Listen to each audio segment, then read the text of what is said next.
Olá a todos, olá Paulo Roque. Hoje a gente tem muito assunto. A briga da Apple com a Fortnite, isso vai dar, como diz o goiano, pano e retalho para capanga.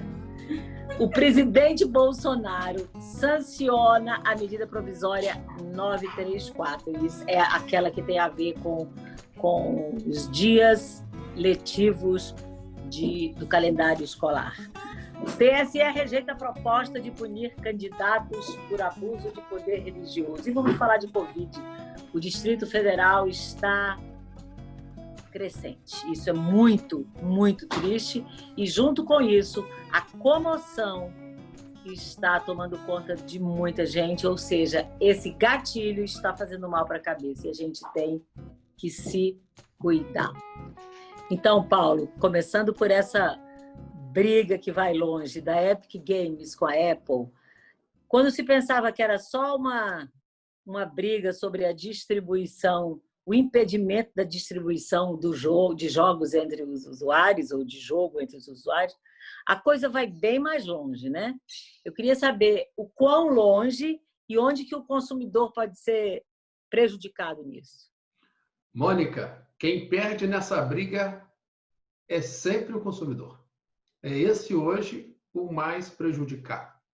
Nós estamos falando do consumidor infantil, do consumidor adolescente e dos pais que, na maioria das vezes, pagam essa conta. Sabe por que começou essa briga, Mônica? Por quê? Começou porque a Apple tem com a Epic Games, tinha o monopólio de todo o acesso ao aplicativo do Fortnite, que é o principal game, principal jogo da Epic Games. E a Epic Games começou a ficar desconfortável com um simples fator. Sabe, de cada R$100 de um jogo que o consumidor paga para a Epic Games, sabe quanto fica para a Apple Store? De cada $100, 30%. Bom. Ou seja, $30 ficam direto para a Apple Store. Aí a Epic Games se deu conta agora disso. Bom, aí é o outro lado, porque o jogo cresceu muito, mas tem outra questão que é importante avaliar aí. Daí, sabe quantos consumidores dos seus jogos a Epic Games tem no mundo inteiro? 350 milhões. É como se fosse uma população inteira dos Estados Unidos, mais que a população dos Estados Unidos, jogando. E uma vez e meia a população brasileira, todo mundo jogando no Fortnite. Meu filho adora jogar no Fortnite. Só que você tem um monopólio, você não poderia comprar esse jogo por outra plataforma. Resultado?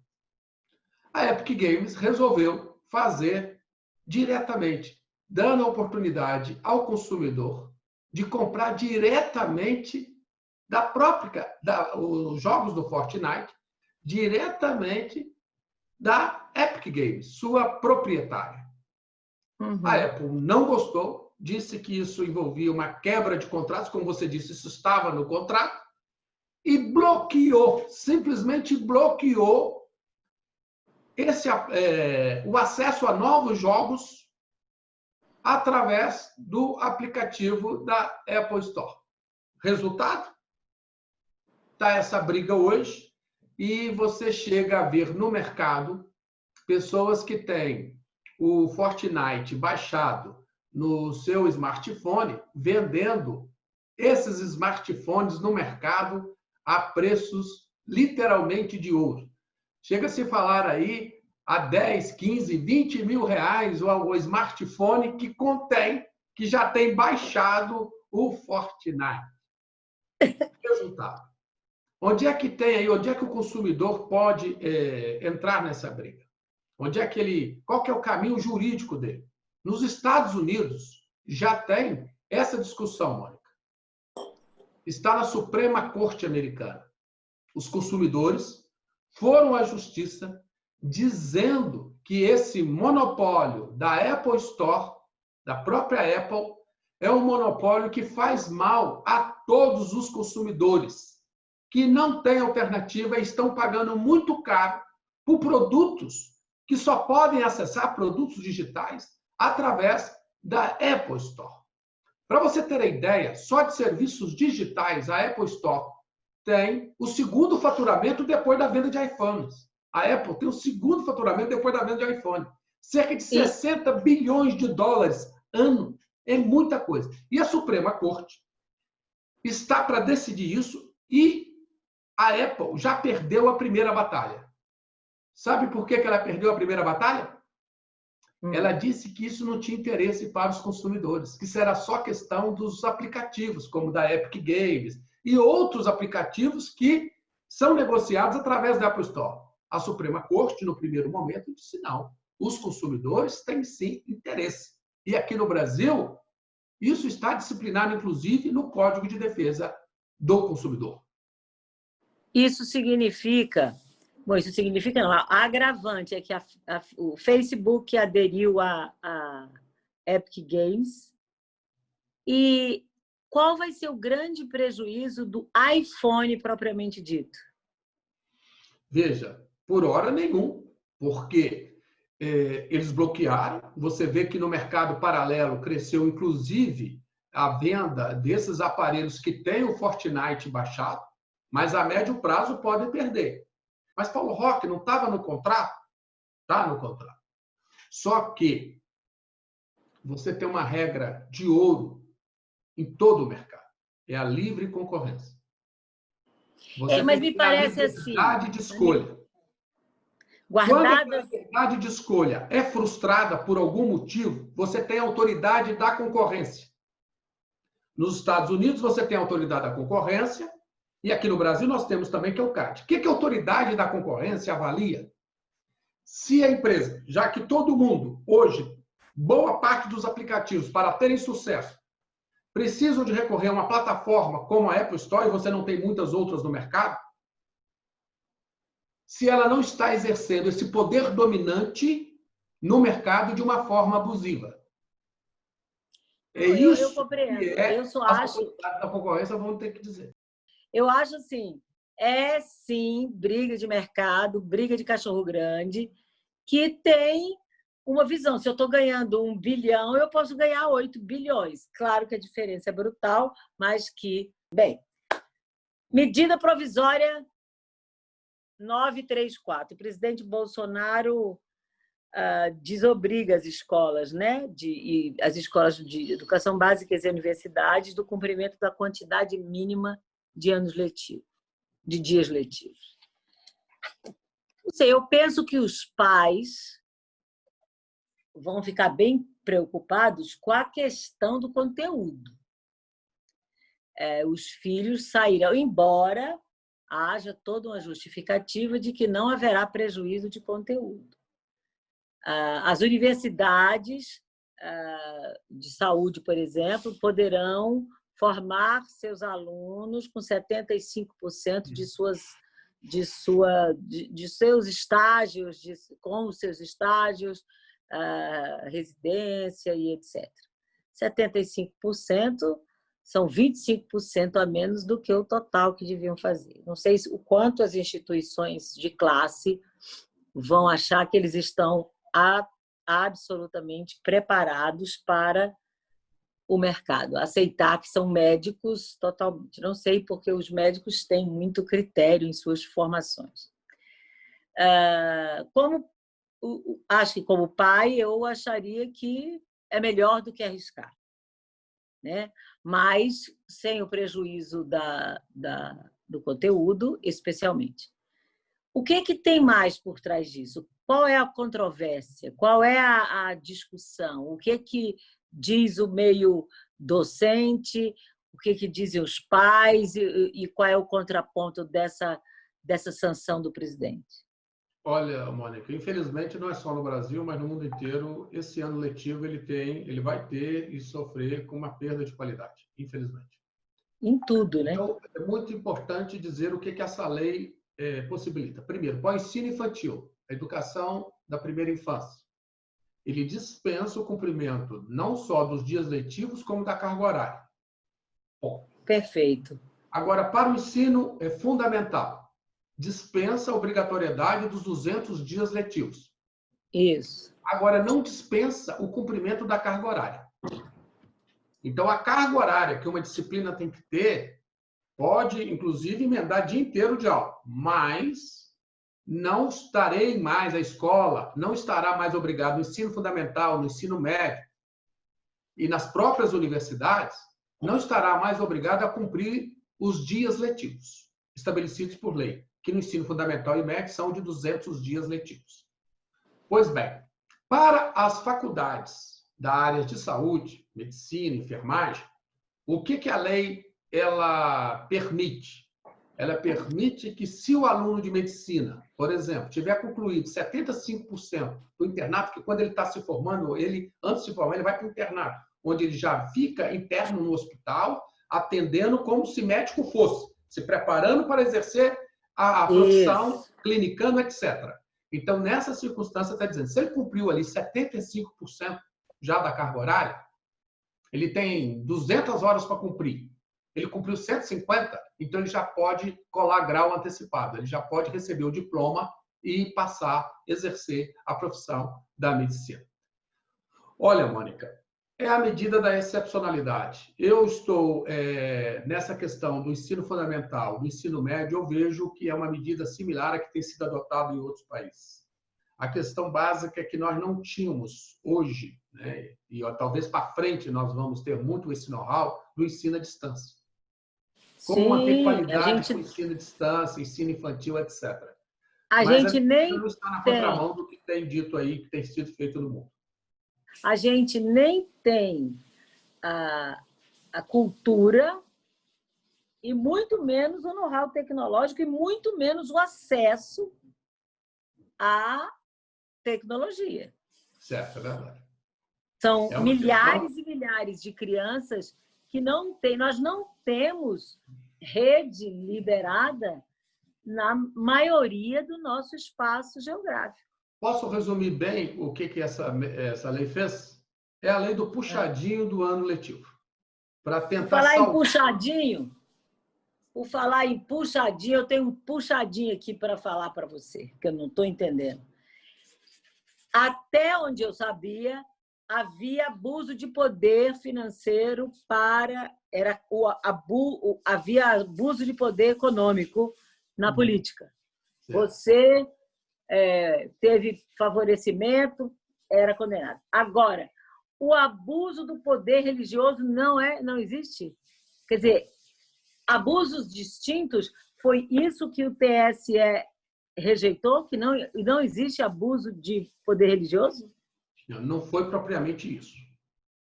Primeiro, ele disse, né, o ministro Fachin, ele votou por acolher a ação, né, dizendo que haveria um abuso de poder religioso.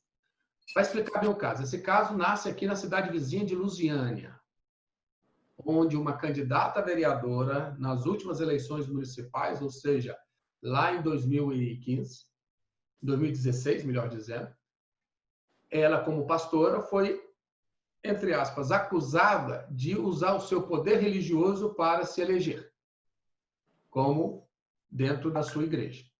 Essa questão chegou ao TSE ontem e o TSE entendeu que não havia prova, primeiro, não havia prova de que ela teria exercido abusivamente a sua condição de pastora para se eleger. Segundo argumento, é que falta uma lei específica para definir o que seja abuso religioso. E tem aí o chamado princípio da legalidade. Entretanto, se você vai ver os argumentos dos votos, os ministros que votaram contra o voto do ministro Edson Fachin deixam duas brechas contra o abuso religioso, poder religioso.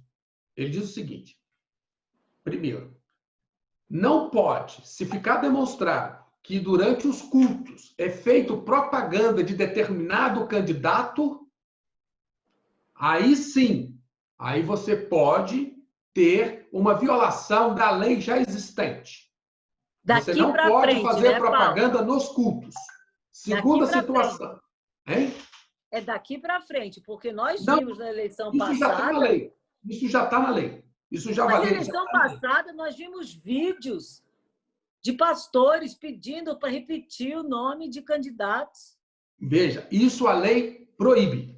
Não pode você fazer propaganda dentro dos templos. Não pode. Segunda situação. Então, se foi feito isso, tem que ver como está esse processo na Justiça Eleitoral. Não pode. Entendi. Outra situação que não pode. Você não pode, as instituições religiosas, as igrejas, não podem doar para os candidatos. Então, você tem dois mecanismos para você, de certa maneira, coibir essa espécie de abuso do poder religioso. O que queriam, na verdade, estender a pastora é que o fato dela ser pastora e ter uma igreja, esse simples fato dá a ela uma condição diferenciada dos outros candidatos. E é isso que estava sendo tratado em si, o fato dela ser pastora como abuso do poder religioso pelo simples fato do que ela é, a condição que ela exerce. E daí o TSE disse que não havia, nesse caso, para essa situação específica, a previsão legal, a previsão da lei.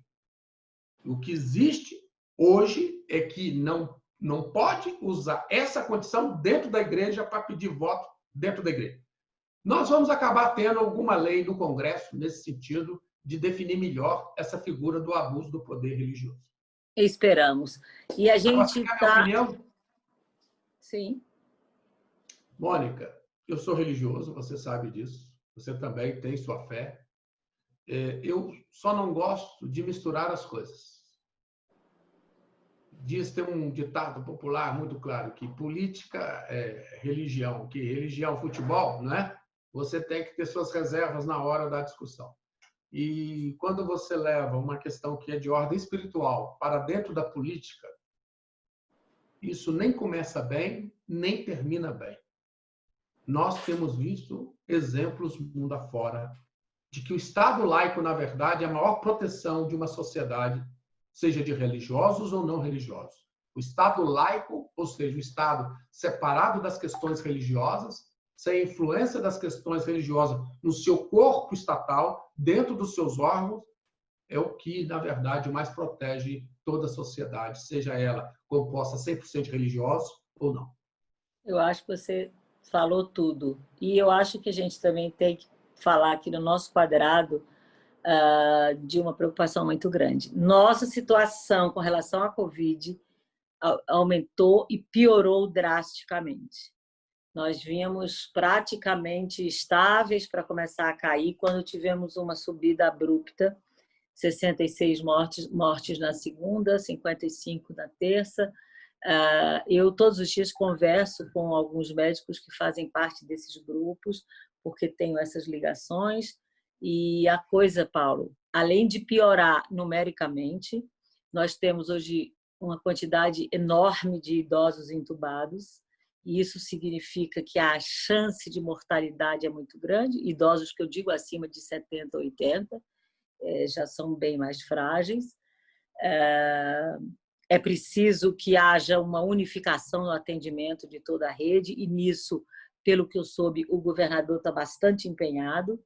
E tem algo que nos chama atenção, e o nosso público, os seus espectadores, os meus, os nossos, eles precisam prestar atenção. O nível, e eu não vou chamar de saúde mental ou de neurose, a gente pode chamar mais de uma comoção geral, cresceu muito. Cresceu muito. A gente precisa, você que está nos assistindo agora, precisa prestar atenção e buscar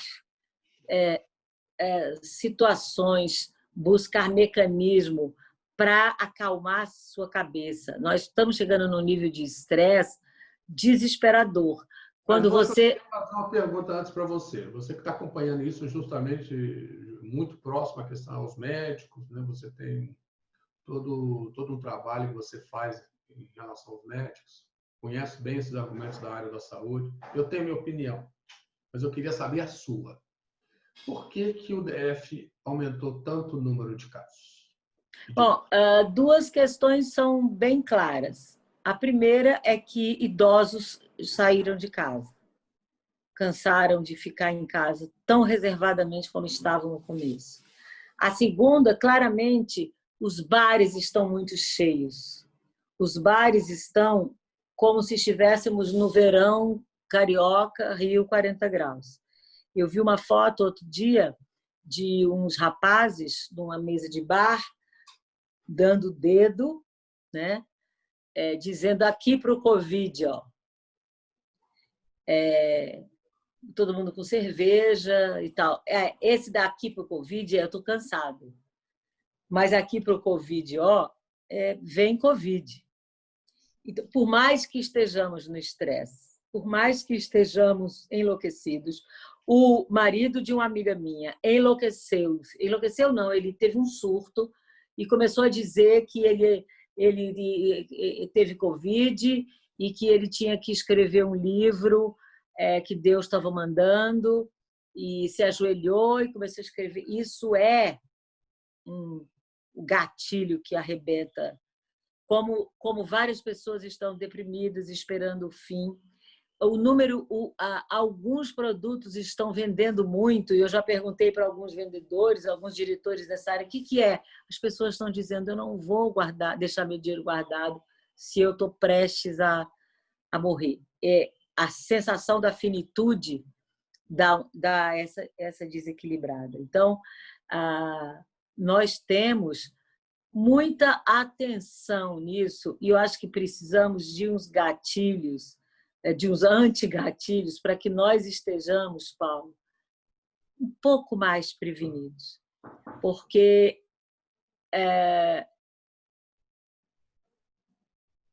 a situação está muito grave. Está muito grave. Quando que vai passar? Eu espero que uma resposta assim, não, setembro, não. Quando a vacina sair, ponto. Mas a gente não tem noção da vacina. Eu estou de acordo com o que você está pensando. Eu acho que o que você reflete tem muita propriedade. E eu me lembro no início da pandemia, quando a Itália, todos nós ficávamos aqui assistindo o que estava acontecendo na Itália, aquelas imagens. Olha o que está acontecendo do outro lado do mundo. E um médico italiano deu uma entrevista e disse o seguinte: perguntaram, nós vamos conviver com isso até quando? E ele foi muito racional e disse: infelizmente, eu tenho uma grande verdade a dizer. Nós vamos ficar convivendo com essa situação até chegar a vacina. A boa notícia é que a vacina de Oxford, que o Brasil tem uma parceria com a Universidade de Oxford para produzir, tudo indica que em dezembro nós já teremos 10 milhões de pessoas vacinadas aqui no Brasil com essa vacina. E, sobretudo, vai ser o primeiro público idoso, o público da saúde. E, em janeiro, nós teríamos mais 30 milhões de doses já contratadas para essa vacina. Então, e, Paulo, só um minuto. É preciso a ousadia de queimar etapas no processo científico. Eu vou falar um pouco mais claro, porque eu escutei isso de vários médicos, então aqui eu falando possa parecer uma irresponsabilidade. Não é assim, vamos pular daqui para lá. O processo científico é tão rigoroso e lento que, se eu redijo cientificamente a defesa de uma vacina e mando para você a Organização de Saúde, por exemplo, e se eu tiver uma vogal errada, isso demora 15 dias para voltar para mim, para haver uma revisão, voltar para você. Imagine nos testes físicos, dos testes humanos. Então, é preciso, aí aqui eu vou chamar de ousadia, para que a gente faça, inclusive, testes involuntários em voluntários. Pessoas que sejam voluntárias, ou quem está idoso e quer e souber de uma vacina com testes para voluntários, claro que vai fazer. Claro que vai fazer. E não é uma coisa louca, é uma vacina que está a X dias de ser liberada. Então, testes assim podem avançar. Eu creio que isso foi o que foi feito na Rússia. Sim, mas ainda o Putin não conseguiu, né? Esse laboratório que produziu a vacina, eu vi algo de boa parte dos cientistas dizendo que é um laboratório sério da Rússia, é respeitado, sim, mas condenando esse queimar etapas muito rápido. Mas muito pelo... Quais teriam sido os protocolos. Mas isso que você está falando aí a Rússia fez. Vamos ver. Mas nós temos uma briga de poder político, nós temos a personalidade do Putin por trás, o relacionamento dele mundial. Eu estou falando uma coisa do mundo lindo e celestial, entendeu? Agora, eu não estou falando dos interesses. Eu estou fazendo a minha vacina aqui, e você também, russo, aqui, eu vou querer ferrar você para que eu faça a minha e vai ficar trilionário quem lançar. Então, nós não estamos falando da grande preocupação mundial com os coitadinhos da Covid. Nós estamos falando de pessoas, de jogo e de comércio e de grana. Ou não é?